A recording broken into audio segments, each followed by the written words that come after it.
Welcome to Massive Late Fee. And now your hosts, Mark and Carol. Well, hello everyone. Welcome back to Massive Late Fee. My name is Mark. With me, as always, is my girlfriend, Carol. Hey, what's up? Are you a robot? What the fuck is happening right now? How are you doing, Carol? Yes, I am a robot. What is wrong with you? It is July 20th, 1996. Nope. And we are here to tell you I'm not doing it. I am going to predict your future, Carol. I am a super advanced robot from the year 2004.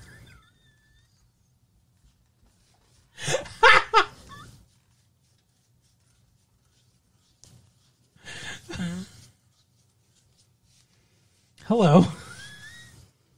Hi. What? Why? What? Oh my goodness.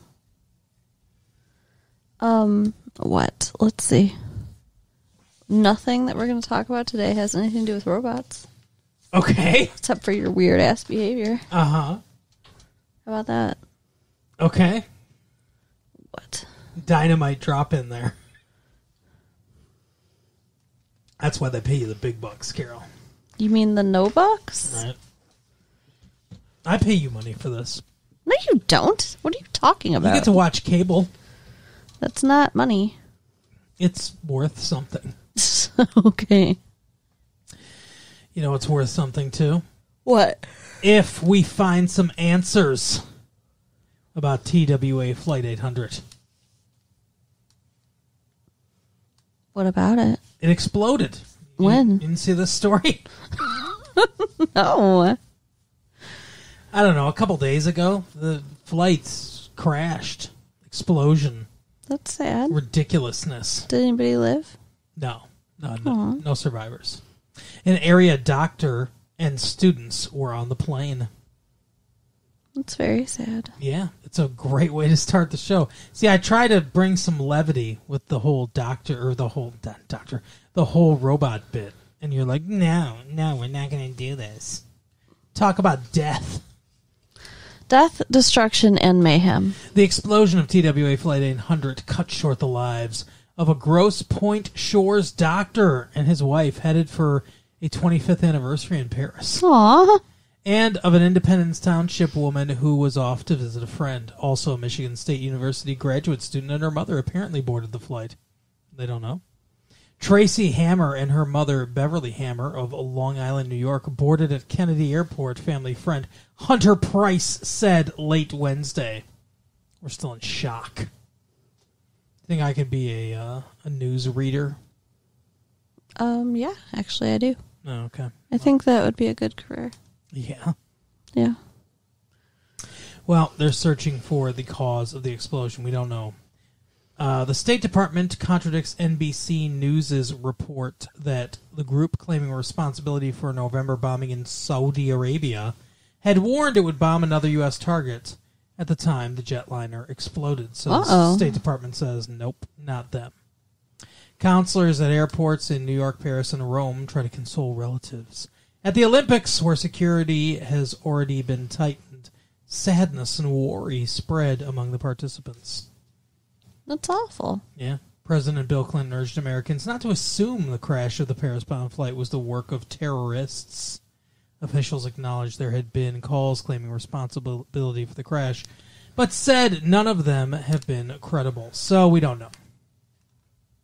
Wow. Could be terrorists. Normally when they hijack planes, though, they don't bomb them or anything like that. I mean, they've done it before, Lockerbie and stuff like that. It's happened a couple times before, but usually they're like, take this plane to Cuba. Well, I mean, I don't think they hijacked it. I think they obviously blew it up. Obviously they didn't hijack it. Well, no. Here's the thing, though. You're saying they blew it up. Now that doesn't mean that. It doesn't mean that terrorists blew it up. I know it doesn't mean that for sure, but I'm saying that doesn't mean that there's any terrorists on the fucking plane that, they could have. No, yeah, but no. What I'm saying is, I find it less believable that the plane that it was the work of terrorists, because terrorists normally don't destroy planes. They, ransom the people for money and stuff. That's what I'm saying. I'm saying I think it's more likely that it was some weird mechanical failure or something that caused an explosion. Yeah, I mean, I wonder if they'll ever be able to tell. Maybe they shouldn't have put all that C4 inside the engine before it took off. Ha ha ha. It's awful. I will tell you what happens to Flight 800s. In 2004, we know. Okay. In 2004, will we be married? Yes. You say that's so creepy sounding. Yes.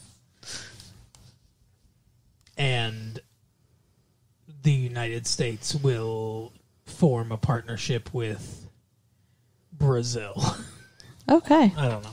Anyway, come on down. Atlanta isn't a sellout just yet. So, the Atlanta Olympics, Carol. You want to go down to see the Atlanta Olympics? Atlanta Olympics? I don't know about the Atlanta Olympics. Oh, you're going to thoroughly rinse me because I do it every time that you mess up some of the words. But no, I don't Olympics actually. In Atlanta. You're not interested in the 1996 Summer Olympics? No. It's the Centennial Olympics. Did you know that? That's cool. I mean, I'll watch it on TV, but that's way too many people. Damn right we're going to watch it on TV. Here's news to warm the heart of every commuter. Parking vultures in downtown Atlanta who had raised the rates of their lots to as much as $50 a day. Ooh. That's extortion. Are scaling back drastically as suburbanites stay away in droves. Many commuters who normally drive downtown are parking in suburban lots and paying as much as $25 a day. Then riding the rapid transit system, trains and buses. But anyway, so, yeah, parking is costly at the Olympics right now. And they're not sold out yet. So if anybody wants to head down to hot Atlanta and get in on some of the Olympic frivolity, fun and games. If you were going to compete in the Olympics, what sport would you choose? Oh, interesting. So I'd be. Am I good? Like, I'm good enough to make the Olympics, right? Well, here's the thing. Am I a medal hopeful in this Sure. scenario? Okay. So I have a chance to win a medal. Then I would. Well, see, here's the thing. There's a couple possible answers. From a purely money standpoint, I would say basketball. Because the professional basketball players going down there, if I was good enough to be on the U.S. Olympic basketball team, that would mean I would be one of the best basketball players in the world, meaning I would make a ton of money. So I think from looking for a purely correct answer, that's the most correct answer I can come up with. But if I was taking the question in the spirit that you intended it, I think I would say swimming. That's interesting because you like water so much. I do, and I think it would be cool to have that skill, and you burn a ton of calories. Yeah, you would doing swimming. But I think I would say swimming because I like it, and I think there's lots of different kinds of events that you can do, different races, different swimming strokes. What about you? Summer Olympics, Atlanta. Ooh, what are you doing? I almost said figure skating, but that's a Winter Olympics. That is a Winter Olympics. Although that's a good answer. If that's your overall answer, I respect that. It's my overall Olympics answer, yes. Mm-hmm. What about the summer, though? I don't know. Swimming, too, because I like water also. Well, you know what you look good in a bathing suit, too. You know what the equivalent kind of, I mean, not really, but sort of figure skating is for the Summer Olympics is the gymnastic stuff, like floor exercise or the pommel horse. Fun. That'd be fun. Yeah. You could be another Mary Lou Retton. I think I'd stick with the swimming, though. All right, yeah. Well, I would stick with seeing you in a bathing suit. Well, there we go. So anyway, that's all the news. Not a lot of news going on right now, but the Olympics, I'm looking forward to start watching the Olympics. We'll probably watch a couple events. I doubt we'll talk about it much because it's more of a sports thing, and God forbid. I hate sports. God forbid we talk about sports. Correct. God forbids it, so don't do it. God forbid we talk about sports or politics. We got a little love note from somebody about we did talking about sports and politics, and they said some mean things. Whatever, because they're dicks. Yeah, some people. No, you think Sexy Mike's a dick? I do, and I think he doesn't have one. Ooh, wow! That reminds me of that line from Ghostbusters. It's true, Your Honor. This man has no dick. That's a line from Ghostbusters? Yeah. Wow. Yeah, because he's like someone calls that Walter Peck character, the EPA guy. Someone says like he's a dickless wonder or whatever, and he's like, it's true, this man has no dick or whatever. I don't know. Anyway, Bill Murray says that. The whole movie is a vehicle for Bill Murray to say funny things. Right. I love that movie, though. It's a great movie. Better than the movie we saw. Oh my God! No, before we talk about the movie, I know. I'm just. It's not a pure transition. I'm just mentioning it because we actually watched a television show this week too. Yes, and I know what you're thinking. It's the summer. How can you watch a television show? Oh, you watched a rerun of Star Trek? Oh, you watched a rerun of Seinfeld? No, we didn't. We watched The Real World Miami. That's right. Inspired by the Albert Brooks film Real Life. No. It's The Real World Miami. No. You've never seen that movie, have you? No. Albert Brooks, brilliant comedian and auteur and filmmaker, made a movie called Real Life with Charles Grodin and some other people. It was basically, the premise was they took a modern American family, they put cameras all over their homes, and they were filming their actual life. But the filming, of course, disrupts their real life. Right, as it would. And makes it into something artificial, which, I don't know, it's a really good movie. It's funny, but it's also very smart. I like that movie. It sounds kind of good. I like Albert Brooks. I wouldn't mind seeing that. Wish I could do his voice. He has a very distinct Jewish voice, and I can't do it. But it is similar, I guess, then to the premise of this, except these are not people in their real lives. These are people removed from their real lives and put into a house together. Yeah. But it is real life. It's real people. It's not actors. They're trying to get... I think they put them in situations where it's like we want to see... It's almost like an experiment. Yeah. Well, and like they have an assignment, like they have to start a business or something. Yeah, we haven't seen what that is. We don't know what their business is. I think in New York it was selling dogs on the street. Oh my God. We're gonna sell some dogs. No, hot dogs. Oh, okay, that makes more sense. I got a Pomeranian over here. That's Gabagoo. That's creepy. Yeah. But there's 7 people. Mm-hmm. Picked to live in a house. Did not write their names down. So. Oh no, there was Mike, Joey. Yeah, you're better with the names. One was named Joey because the Hispanic woman was all like, "Joey's the only normal one." Yeah, I remember that.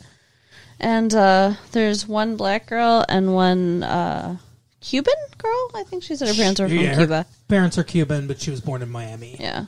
So she's all American, kind of. And then 2 white girls. Yeah. And 3 white guys. 3 white guys, 2 white girls. One of them, I think, is gay, though. I think so. So, I mean, they're trying to get a little diversity in there, I guess. Well, they always do. They always, they always mix up the cast. I think it's weird, though, if the one dude is gay, that they're making him share a bedroom with 2 other dudes. It is funny. Like, that seems inappropriate. Well, whatever. Meh. I mean, do you think he's really going to... No, I don't think he's going to do anything. But... Like, I wouldn't want to share a room with a guy because they might look at me, and it would be the same situation. Yeah, for them. I guess that's true. So, but they've all. What are they? I guess he could share with one of the girls. Yeah, I guess. Except she might look at him. Yeah, but he's gay, so it's like, is that? I don't know. Let's all just look at each other. Can't we get into a point in this world where we can all look at each other? I had a bisexual roommate briefly. Oh, yeah? Who liked my boobs. She kept talking about my boobs. That was a little uncomfortable. Really? Yeah. That would be uncomfortable, I guess. I mean, it's hard to blame her, but... Aw. They're pretty cool. So what did you think of this episode? Honestly, I'm pretty excited to see what's going to happen. I think they have a good group of people. Yeah, they all seem like they're pretty cool, but like they could also get in each other's nerves. Oh, for sure. Just kind of what you want, Yeah. So far, I think my favorite character, though, is the girl who is a comic editor. Yeah, I liked her, too. And she's 25 and... Looks like she's 16. Yeah. And she's like a skater girl. Yeah, she would go to Van's Warped Tour. But she was... I like her because she's wacky and goofy, but she's also somewhat responsible. Like when the police come to break up her party and everything because they're making too much noise, the cop's like, do you want to take responsibility for this? And she's like, I think I took responsibility for the last one. Well, I mean, like, why would you look at that and say, oh, that's responsible? It's her house. But no, I mean, she seemed like she was the one to, like, step up and, like, and she was, like, almost, like, running a business or whatever, with the comic book stuff. Yeah. So she seemed like she had these two sides where she was, like, in control of things and responsible, but also, like, wacky and silly and a kid. She's getting evicted because this is the second party the police were called to. I wouldn't use responsible to describe her, but all right. She's interesting. We'll see. Mm-hmm. I mean, she might be professional. She might like have a responsible work life, I guess. So maybe she'll be good for their business. Yeah, maybe. But it seems like her personal life is a train wreck. All right. Well, we'll see. We'll see what happens. What about Joey's personal life with his giant girlfriends? Yeah, she was very tall.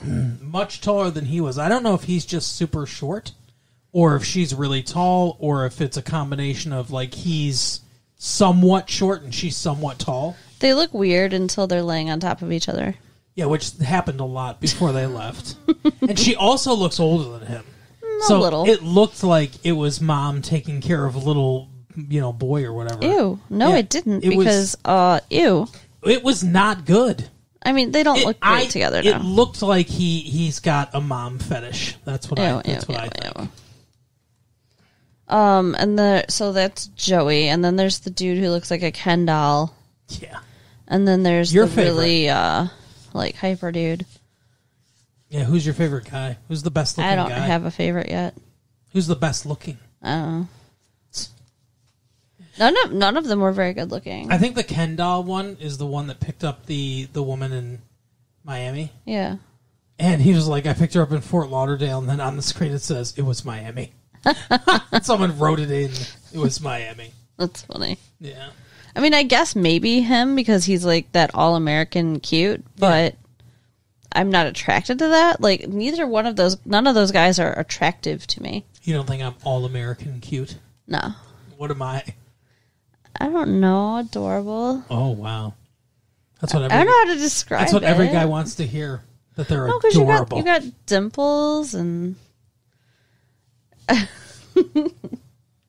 and like awesome eyes and the muscles, and I mean, I guess maybe you are all-American cute, but I like it. I don't have an all-American. But only on you. I don't have an all-American cute personality, though. Right.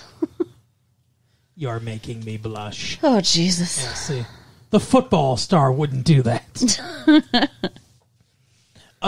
So, what are you looking forward to the most, you think, with this? I mean, there's not a ton to talk about it right now because it is so early. Right. I guess the first little hiccup that they had was people got there and they started choosing bedrooms, and the Cuban girl was like, no. No, you did not. No, we're not picking bedrooms till everyone's here. I think that's crazy, and if she had tried to pull that shit with me, we would have had a fight. Yeah. Because if I picked my room and my spot, I'm not moving.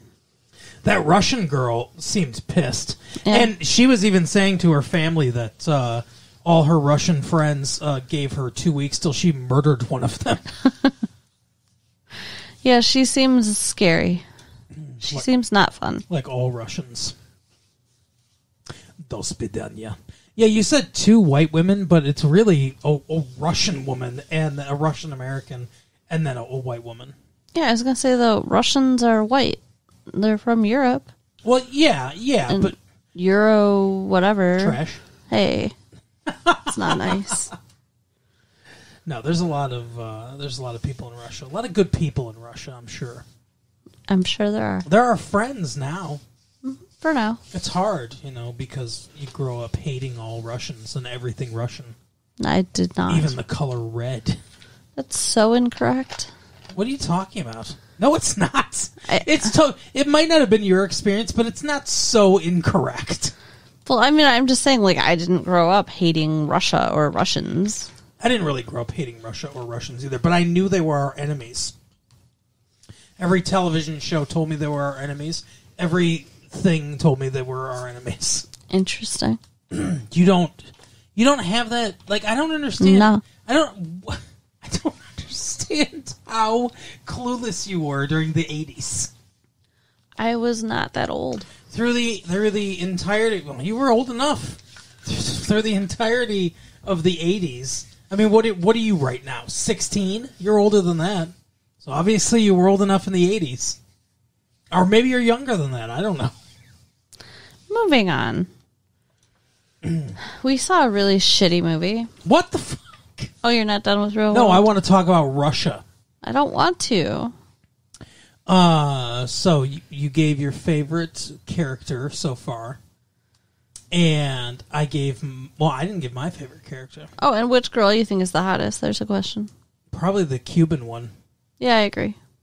And my favorite character is probably the same one as you right now. What's her name? Generic white lady. Yeah, I don't know. I didn't pay attention to anybody's name.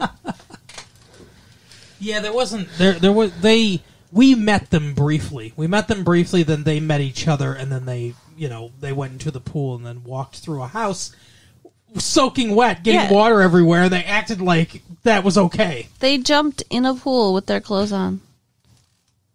It's weird. Because the cameras were there. It's fun. I mean, I would do it. But You'd I'd do it also without any clothes on. Well, I know I did it though in pool class the last day. We all jumped in with our clothes on. It was fun. Nice. But yeah, doing it where you live sounds stupid. Yeah. Well, there were cameras there though, so I guess I get it. Yeah. Although eventually they're going to have to ignore the fact that those cameras are there. Yeah, eventually. But speaking of ignoring cameras, maybe the actors of this movie ignored the fact that they were being filmed. It was terrible. We watched The Frighteners. I like Micheal J. Fox a lot. Yeah, I do too.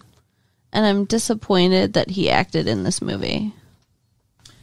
Okay, so Carol absolutely hates this movie, as you can tell. The worst horror movie I've ever seen. It's not really a horror movie, though. It's the worst horror comedy I've ever seen.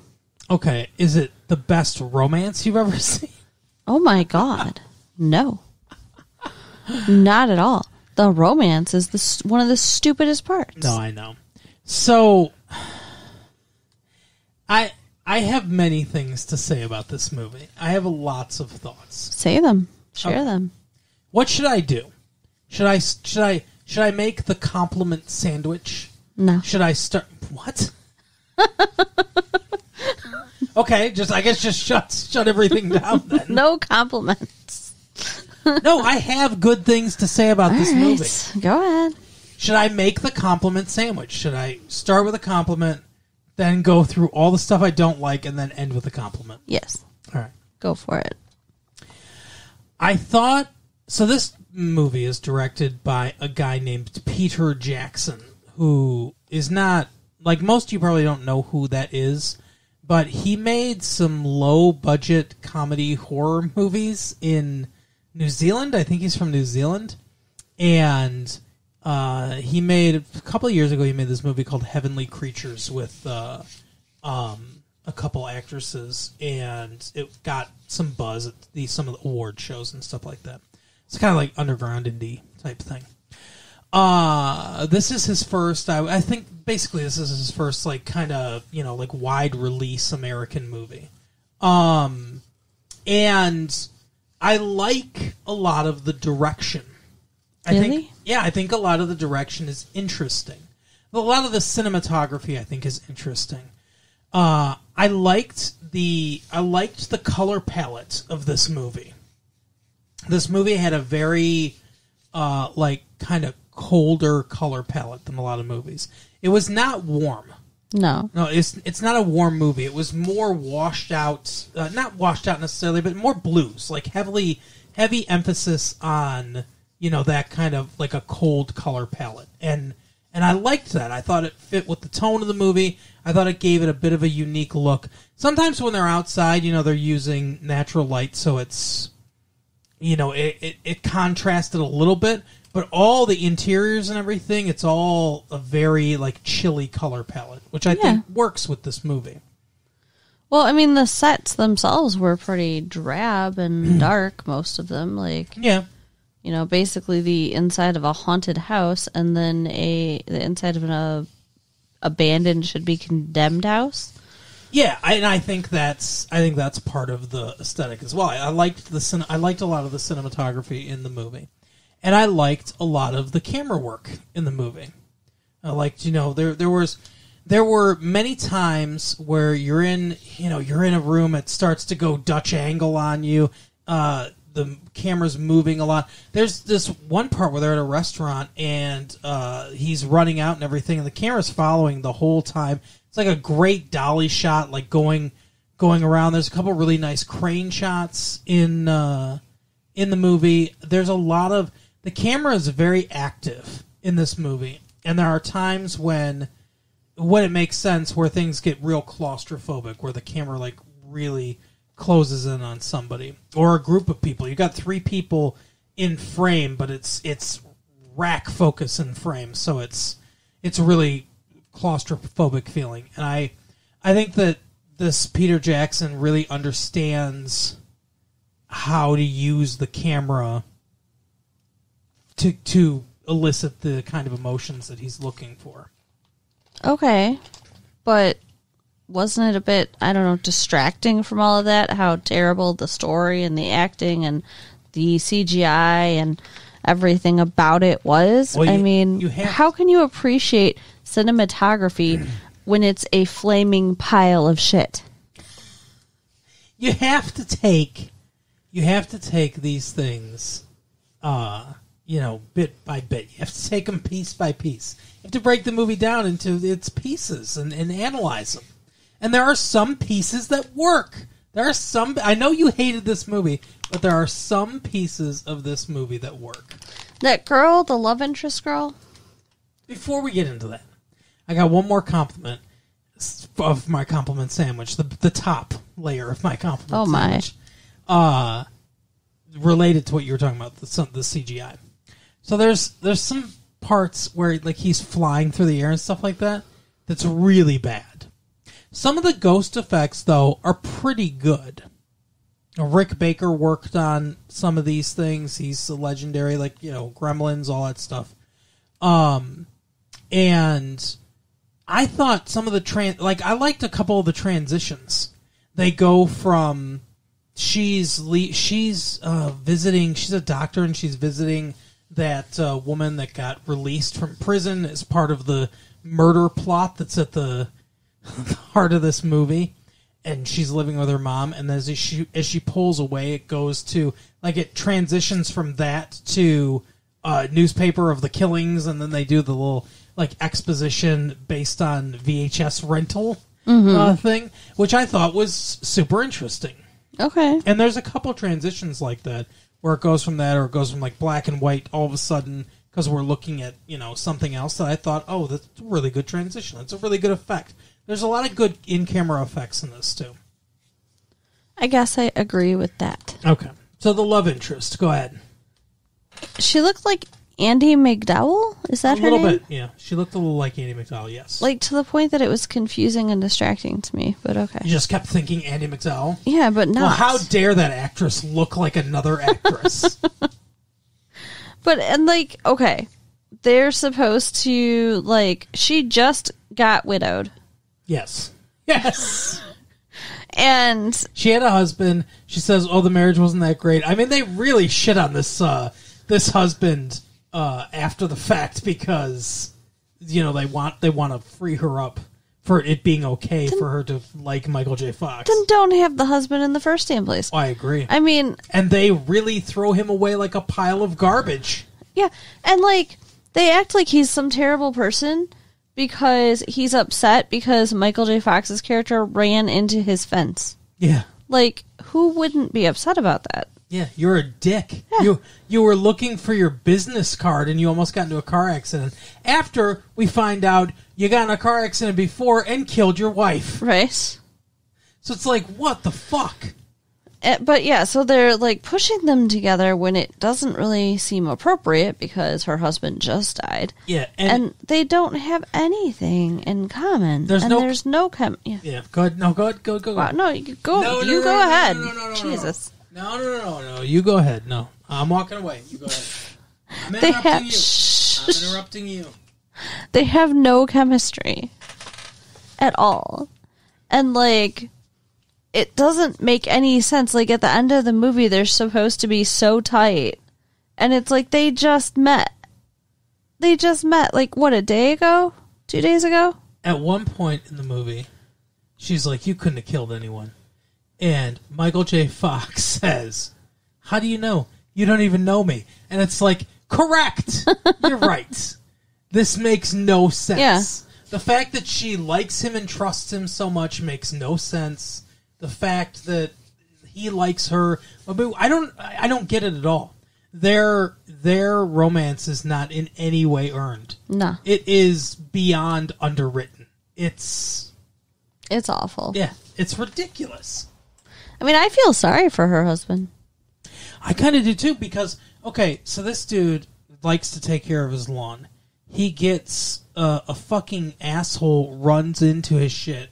Purposely breaks one of his gnomes and walks away. Then later, this con man that crashed into his fence creates a haunting situation in his house. By sending his ghost friends, by the way, because that's, normal and cool and a good plot point. And, so that scares them. They call him. He comes over and the husband rightly points out that he's fucking conning them. Mm-hmm. Like, I don't know how. It doesn't make any sense that he knows this, but somehow he knows this. Yeah, I mean, it doesn't, but he's seen poltergeist activity and he's just like, this is bullshit. I mean, if you had any understanding of how the spirit world worked, it would make sense. Then he gets killed by Jake Busey. Which, I mean, everyone sees coming. And goddamn does Gary Busey's kid look like a serial killer. He looks like a psychopath. He does. But, anyway, so then he gets killed by Gary Busey's son, Jake Busey. And then, once he's a ghost and he's bummed out, his wife's talking shit about him and stuff like that. Yeah, he's watching her basically on a date with this guy who fucked up his lawn. She walks into this house that he sees as an evil house. He goes in there to protect her. Right. Gets eviscerated by this fucking ghost killer. And then, like, his body lands on the hood of her car. She can't see it because he's a ghost. But his body lands on the hood of her car. And that's it. He's done. Yeah. That's the end of his character. We don't even get to see him in heaven like the other ghosts that were killed. He's just fucking gone. Fuck that guy. Yeah. He went to hell. All he did wrong was have an attitude with a guy who deserved an attitude. Did Peter Jackson have a grudge against this actor? That's what I want to know. Apparently. I mean, yeah. I don't... that character and that plot point I didn't understand. The romance stuff I didn't understand. All of that was not good.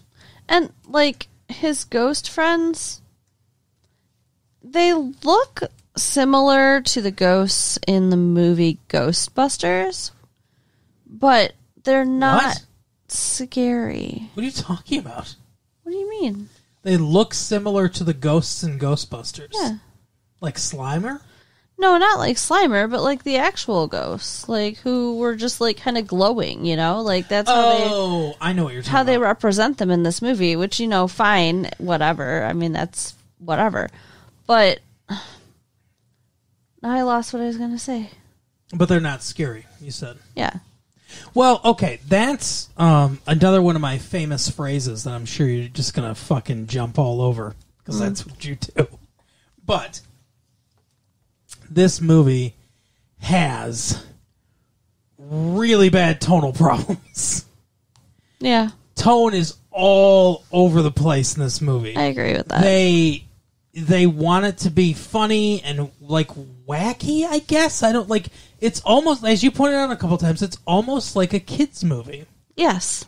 Very much, but it's R-rated. But then why? But then they also want Jake Busey and his girlfriend to be super scary. Right. And they want John Astin to have sex with a mummy.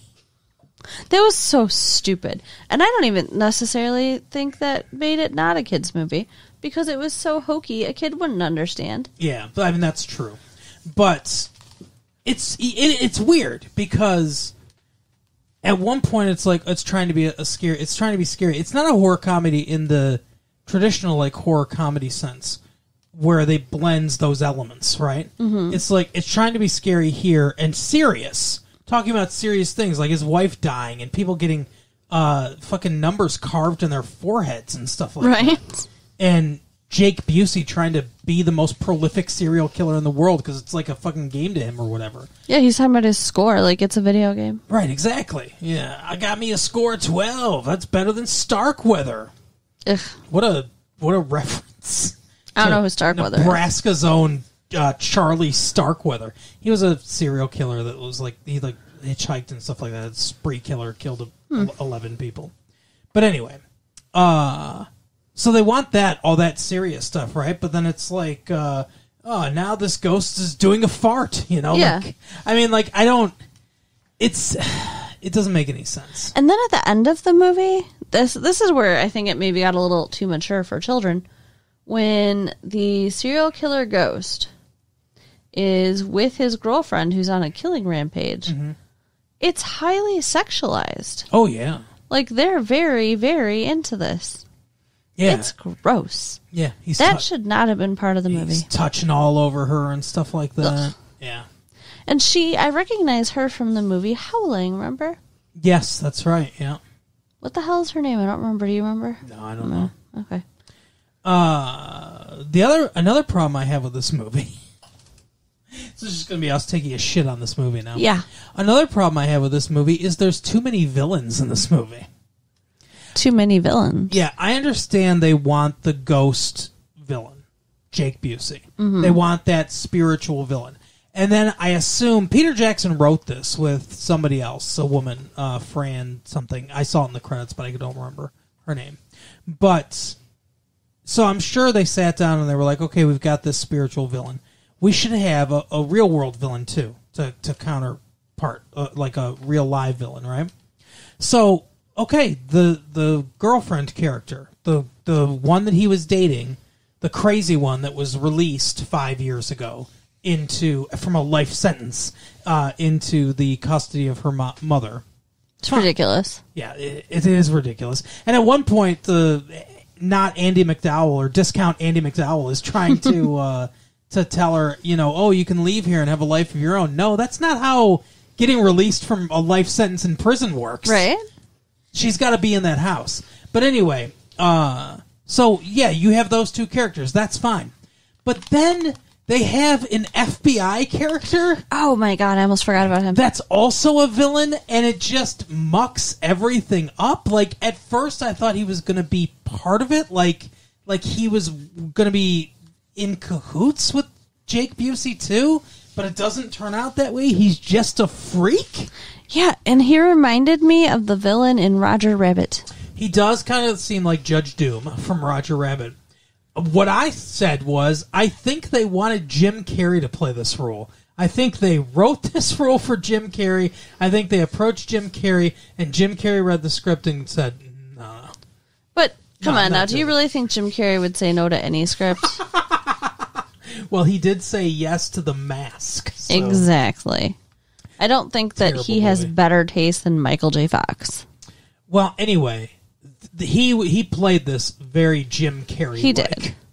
And, like, I didn't understand what all was going on with his character, because at one point he was wearing this, like... His character made no sense. Yeah, he had this big metal vest on to protect him from...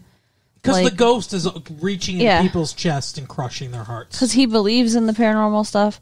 And then later, though, he's not wearing it anymore, and then you just see all his crazy deranged markings. Yeah, it's like he's carved pentagrams into his body and stuff like that, and he believes he can move stuff with his mind. What the fuck is going? I want a movie about that character alone. Right? I want to know more about him. What is going on with him?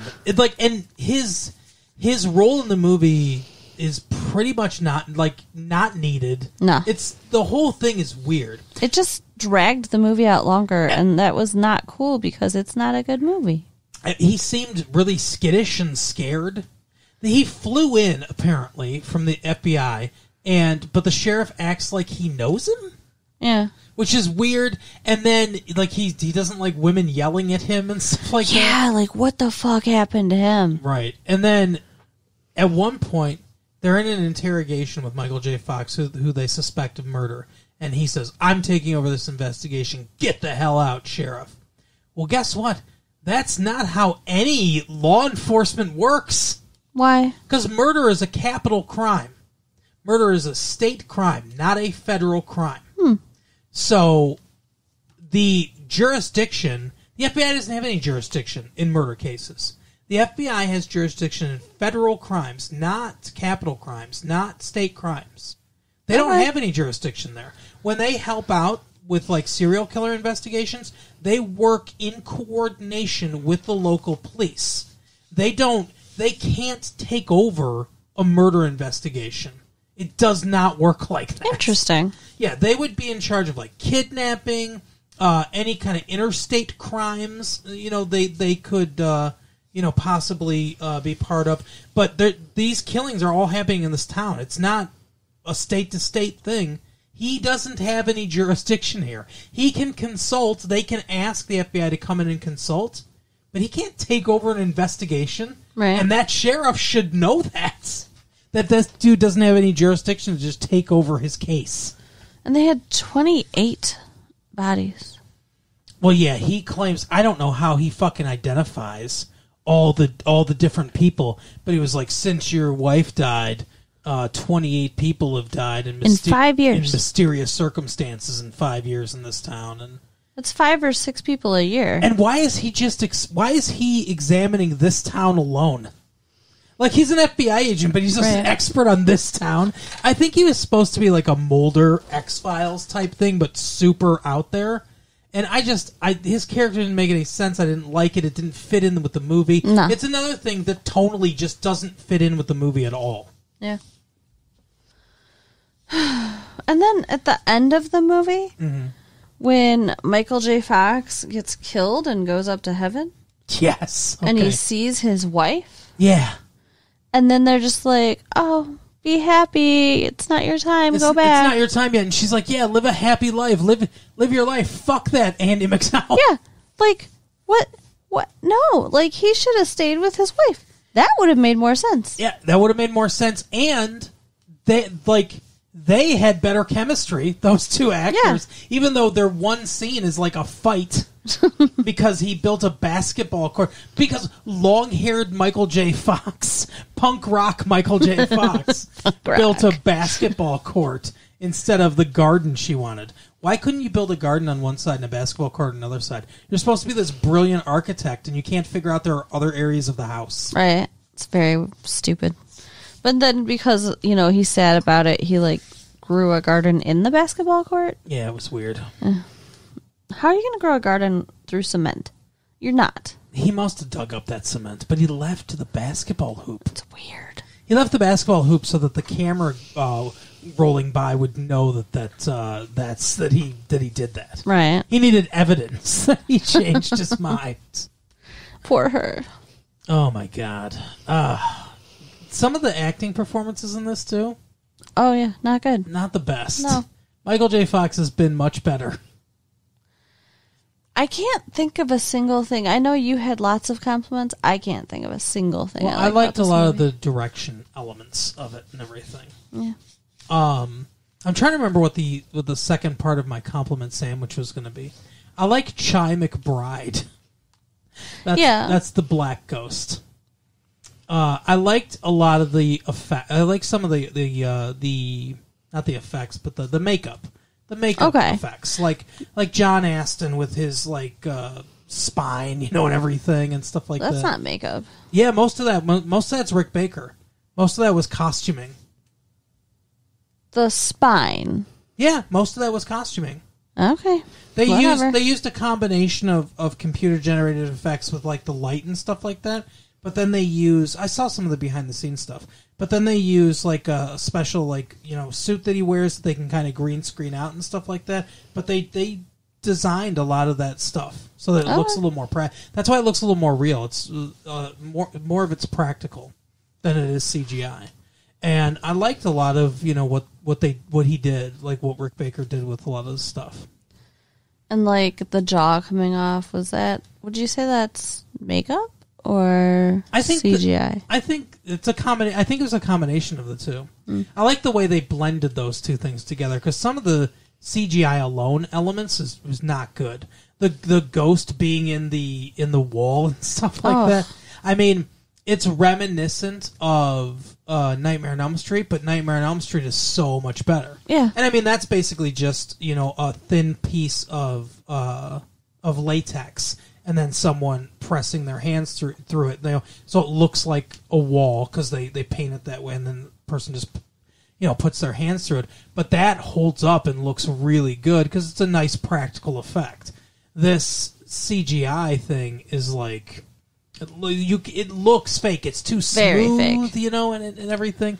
And then him flying through the air just did not look good. I did not like it, not at all. Don't waste your time. Don't waste your money. But yeah, some of the performances were fine. Okay. I'm trying to think of the other compliment I wanted to give with my compliment sandwich. I did like some of the direction. The camera has an energy to it, and it gives energy to some of these scenes.